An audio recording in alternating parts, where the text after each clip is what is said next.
everybody, we're back, and today we have a really important topic. Honestly, if you skip every video, at least watch this one, because this one really will kind of play into all of the other topics. And today we're going to be talking about spending time with the Lord and creating space for that in your life at college.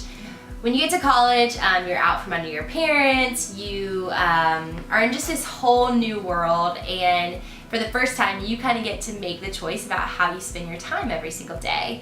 And it can be so easy to neglect this and to never create space for this in your life. Time with the Lord, time to go to church, time for worship, time for all of these things. It is so important because it is going to fuel every single other area of your life. But so many of us, we keep ourselves so busy, we want to be around people 24/7, and we just never create space for this in your life. And so we wanted to have you guys ask yourself 3 questions today to hopefully help you create a rhythm and a routine of giving God at least a part of every single day during your time in college. Yes, that is so good. We had a friend in college who did this really well. Her name was Megan. And my ultimate inspiration. Yes, everybody's inspiration, and it just showed in her whole life.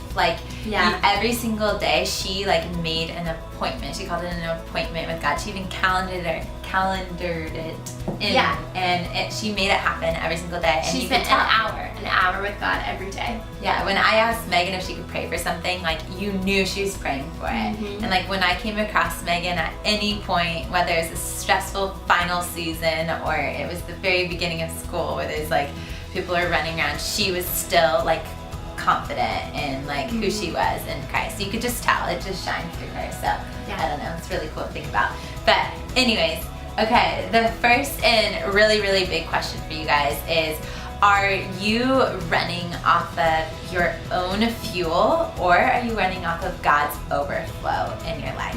Because I think when you spend time with God, you just are running off of His overflow. Yeah. You're able to give love, grace, changes your perspective, it changes your persona, everything when you're living off of God's overflow versus just trying to muster up the courage all the time. The energy, the courage, the love, it's just coming from ourselves and is never as good. I can promise you, the way you love people without God's love is just gonna be so not as impactful. And so anyways, I want to share a little story. I remember when we first started Delight, we started and it was it got big really fast, and of course college was busy and I had no time to spend alone with the Lord.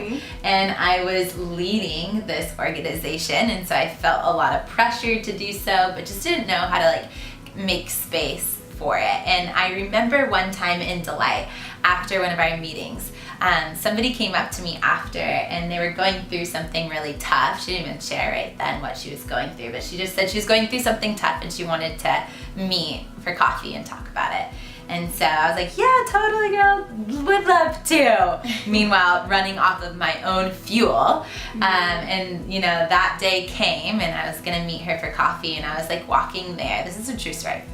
I was walking there and I just realized, I was when we sit at this coffee table, I literally am gonna have nothing to share with. I don't even know what she's going through, but I already know that I'm just empty, and I've been running off of my own fuel. And I felt really insecure and really inadequate to lead or to love her. And so I right then and there, before I went to the coffee date, I said I was running late, which I'm usually running late regardless, so not a big deal. But anyways, I went to our bell tower on campus, and it's just a really cool place, quiet place.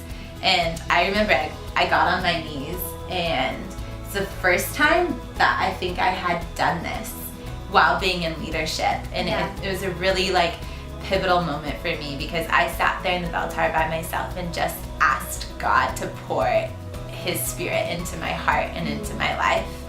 And because I was so desperate for it. And it was cool. I went to that coffee date. Honestly, I can't even remember, but I'm sure it was a lot better than it would have been if it was with my own fuel. So remember that story as you guys are going about your day to day. Like I promise you, if you acknowledge it, if you recognize it, you're often running off of your own fuel and you're feeling really empty. And so ask yourself that question, and then get alone with God, get on your knees with Him. Yeah, days feel so different when you're truly living out of God's fuel in your life rather than your own. I just look back on my life, and the days where I'm just truly walking in God's energy and power in my life feels so much better and so much more alive, and it takes the pressure off yourself, which is really freeing too. Totally. So the second question that we want to ask you guys is start to think about what is your favorite way to spend time with the Lord. I think there is oftentimes there's this comparison thing going on within college of, oh, Megan, she spent an hour a day with God opening her Bible every single day. And I remember I personally was like, I felt guilty every time I couldn't give God an hour of my day because I was comparing, my time with the Lord to Megan's time with the Lord.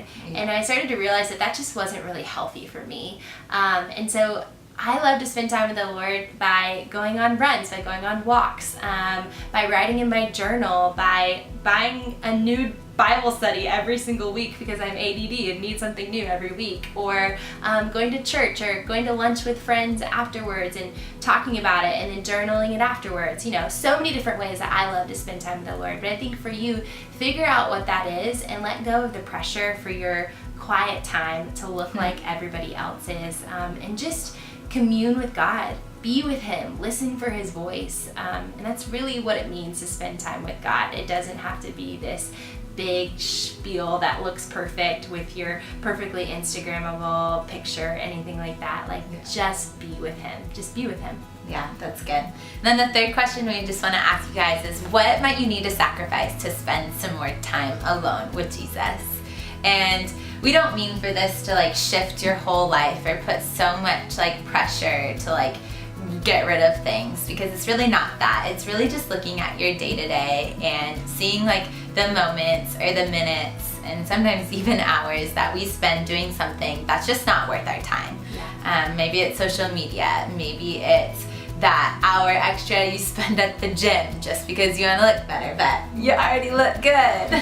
Or maybe it's Netflix. 7 hours a day with your boyfriend. Oh my gosh. There's just so many things that you probably spend your time doing that you can use a lot better, and give that to the Lord. Give it to Him, because that's what He really just wants you. And it's less of you wanting Him. He just really wants to be with you. So make room for that in your life, and it will change a lot. College is some of the most transformative years of your life, and if you can give a portion of that, just a portion of it, to Jesus, it will change a lot for you. So get alone with God, make it happen.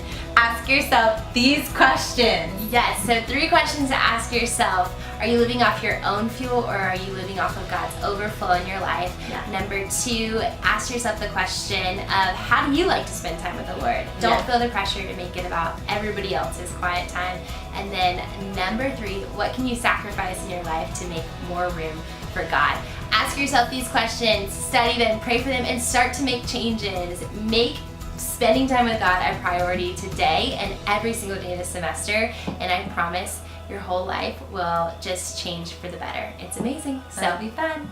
All right. Bye.